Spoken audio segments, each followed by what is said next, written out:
Hey, everybody. Welcome to the morning market briefing. It's Thursday, July 7th, 2022. Hope you are doing well. We're going to open up today with some international news. Ben, Boris Johnson set to resign.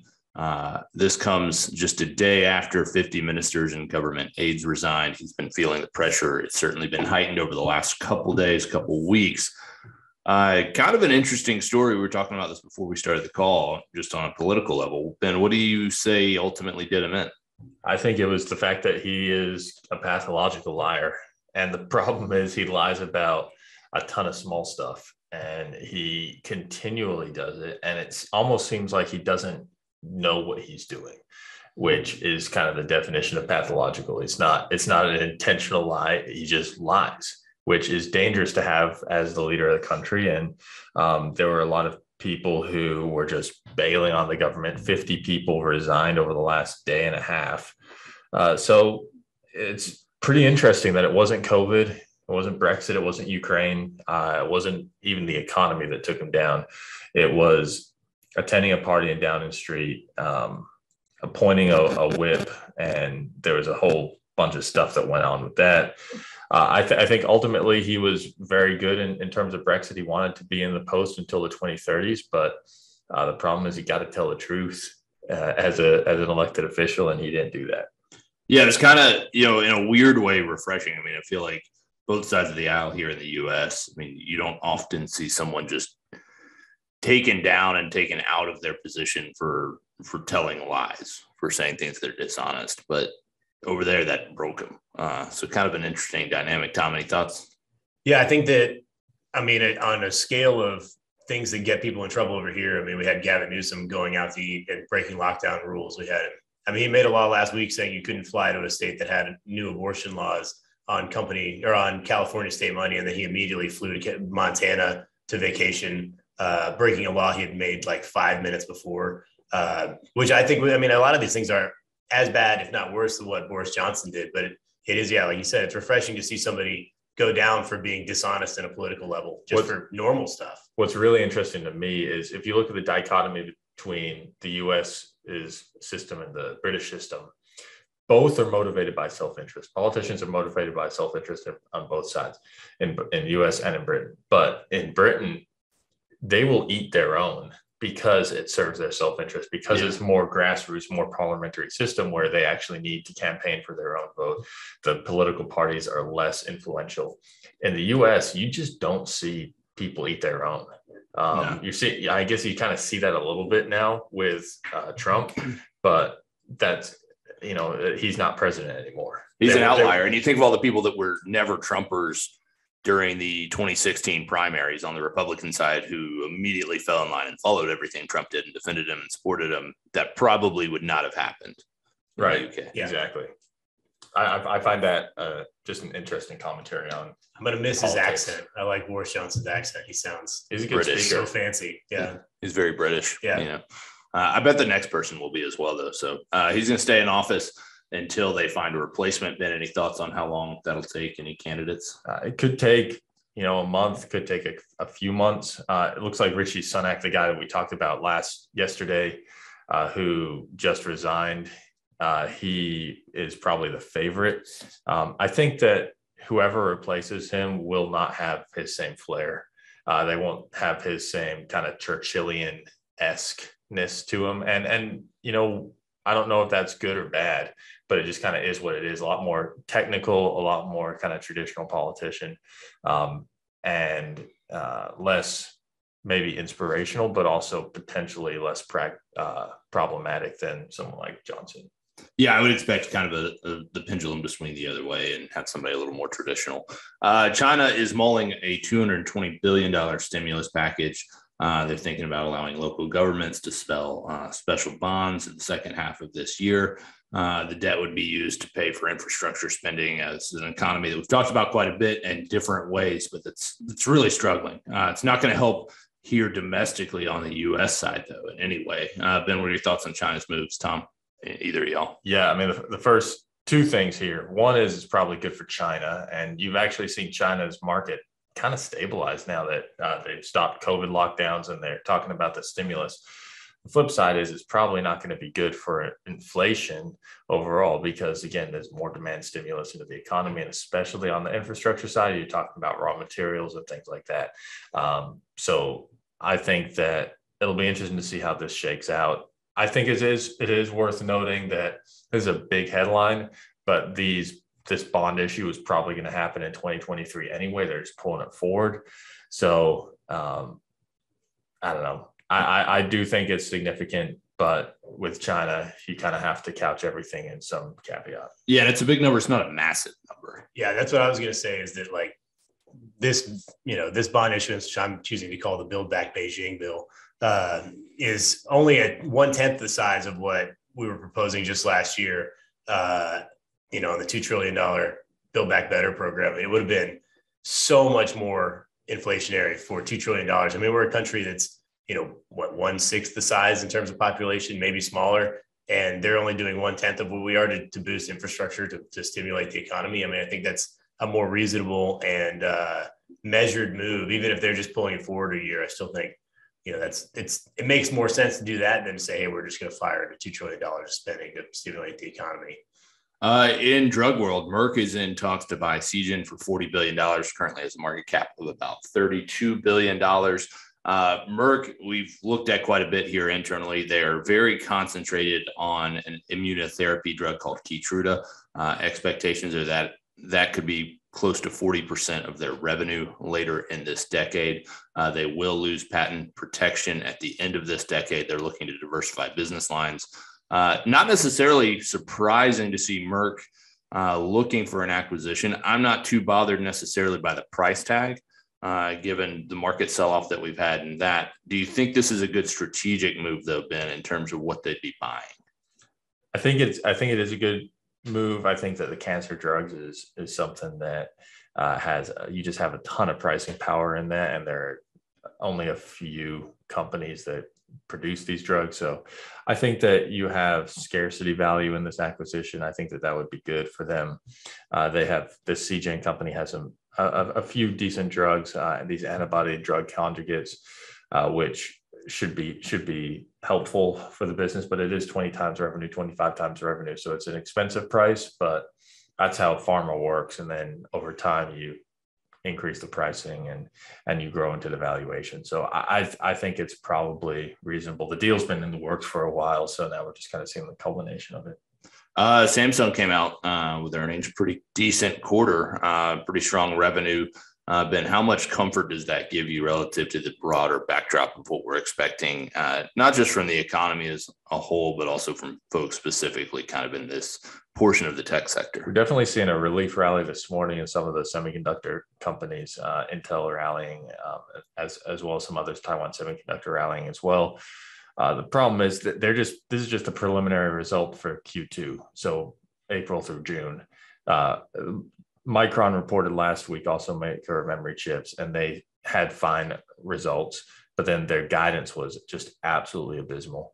And we don't have any guidance from Samsung because it's just preliminary results. So Samsung already did miss on profit expectations. I just think expectations were very low for Q2. There was a relief rally from that, and they didn't provide guidance for Q3. And I think that's just what it is. So there's a bit of a relief rally, but I don't really think we can read a ton into it. Lots of economic data coming through. Yesterday, we did get Fed minutes. Tom, talk to us about kind of what we saw. Anything stand out? Yeah. So, basically the big takeaway, I think, is that, the Fed basically says in writing that they're willing to pay the cost of having a recession in order to bring down inflation. And they're really starting to take inflation seriously, while the rest of us were ringing the alarm bells when inflation got to 5%. The Fed is now saying, hey, guys, this might be kind of a problem.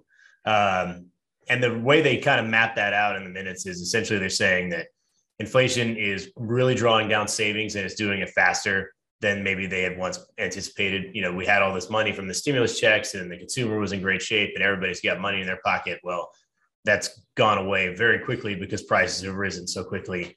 And really they're saying, we basically have to get inflation down and get incomes up.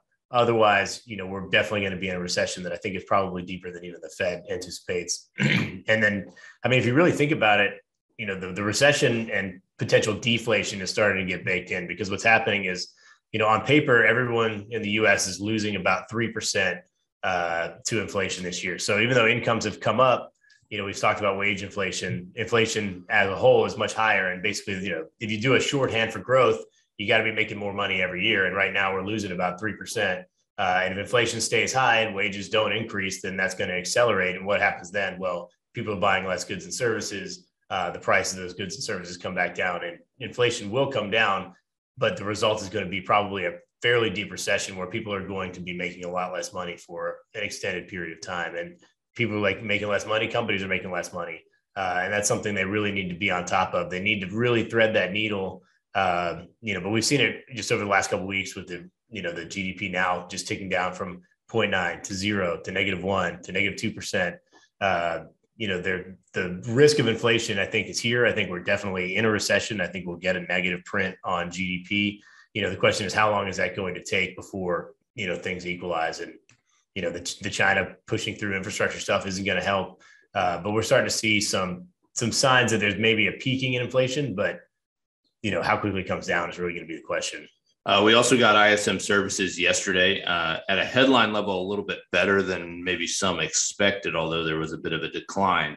The commentary itself, though, not necessarily overwhelmingly optimistic in my view. Ben, would you agree? Yeah, a lot of it's kind of what we had already expected. Consumers shifting away purchases from discretionary purchases to essentials. Inflation's taking a bite from sales. Prices did tick down a little bit, which means they're growing at a slower rate. So again, maybe inflation might be peaking a little bit. Prices down to 80.1 from 82.1. Again, anything above 50 is growth. So it's just growing, but at a slower rate. What really stands out to me is employment. Employment fell to 47.4 from 50.2. And if you look at the interest in people actually like dining out or going to restaurants or even spending on travel, the expectation is that that's going to decline over the next 3 months. So that's out of some Bank of America data that came out this morning. So I think you're starting to see the impact there, even on the services side of the economy too. The JOLT job report came out. Looks like we had a pretty clear peak in March. April was a little lower, May lower a little bit more. Still at a high and elevated level. I just wonder, we've talked about this a lot. I wonder how much, when will we see this go down into the single digits of millions? I just kind of think there was a massive shift that occurred during COVID, and it became significantly harder to get people to work.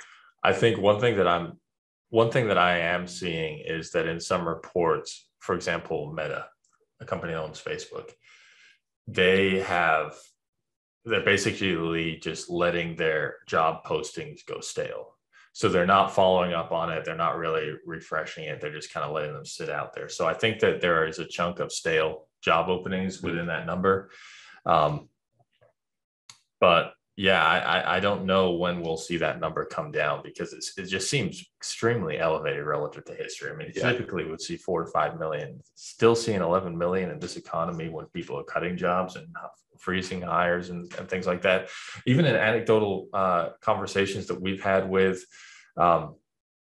local people, Atlanta-based businesses that aren't involved in technology or financials, they're talking about employees are a lot easier to find than they thought they'd be 6 months ago.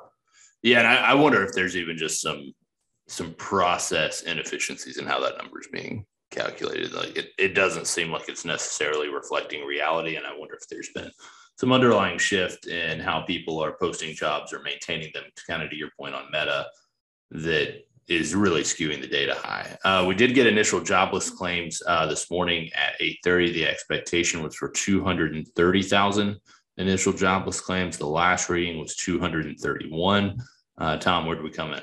So we came in at 235, so slightly elevated, but not in a major way. But we're continuing to see that trend tick up. I think that's really the thing we need to be looking at is really what the 4-week trailing average is. And that's something, Ben, that he always harps on, is that it's really more the trend than it is the individual number. But we continue to see just a little bit of outperformance on the number of jobs. It's just, we come in 5,000 above each month. Suddenly that becomes 10,000. Suddenly that becomes 20,000.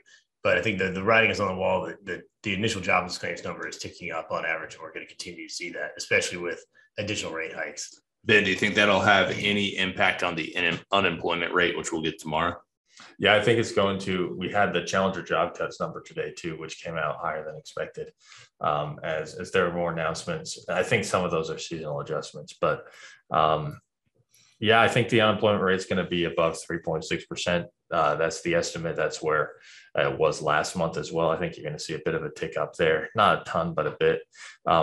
As far as the actual number, we're expected to create 268,000 jobs this month. That's down from 390,000 last month. And I just don't know where it's going to be. I don't know how we get there. I think that you're seeing from the ISM data, manufacturing and services, that the job momentum has lessened. Initial jobless claims haven't ticked up a ton. So it's just really difficult to know exactly where we are in terms of that. I would probably take the under from the 268, but you kind of stick a finger in the air. What about if we set the over under at 0 jobs created? Where would you land? I'd be above. I just think that but it's a great question. I mean, I really don't have a clue. I think I'd be above that, but I don't know where they came from. I tend to think we're going to somehow end up at that 3.6 number, but it's going to be because of a drop in participation, which is going to imply or impute that there weren't many jobs created. Yeah. I think I'd take the over, but I think it's going to be less than 3 digits, 11,000 jobs. Something. I think it's going to be as close to flat as you can be without being negative. I think they're going to want to show positive. They're going to jump through hoops to do that, but I just don't think we'll get 3 digits. I mean, it reminds me a lot of the discussion on the CPI print a couple weeks ago, where it's like, I just don't know how on earth we get down to this number. I don't know how on earth we get up to that number. Yeah. I mean, one potential aspect is that people are feeling the impact of inflation now, and the people who aren't working are taking jobs. Yeah, there is some extra motivation to go back to Starbucks, in my experience, in 2009. Yeah. You need to make money. Yeah, and I think that's something that might be kind of under the radar in terms of the data points that we're specifically looking at. So it's possible. We'll report back on that tomorrow morning.